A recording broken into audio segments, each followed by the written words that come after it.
நாட்டின் பிரபல car club அந்தேரா motor sports கடந்த நவம்பர் மாதம் 9ஆம் தேதி தனது 25ஆம் ஆண்டு வெள்ளி விழாவை பிரம்மாண்டமாக கொண்டாடியது.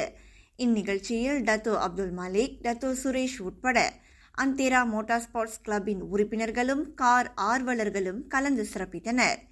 இந்த அந்தேரா மோட்டார் ஸ்போர்ட்ஸ் கிளப் 1999ஆம் ஆண்டு 4 நண்பர்கள் இணைந்து பூச்சோங்கில் தொடங்கினர். அன்று முதல் இந்த மோட்டார் ஸ்போர்ட்ஸ் கிளப் பல நடவடிக்கைகளை முன்னெடுத்து அதில் சாதனைகளையும் தன்வசமாக்கியது.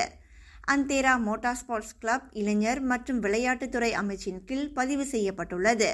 இந்நிலையில் தனது 25ஆம் ஆண்டு வெள்ளி விழா கொண்டாட்டத்தில் இந்த கிளப் அந்தேரா ரேசிங் என்ற புதிய பிரிவை அறிமுகம் செய்துள்ளது.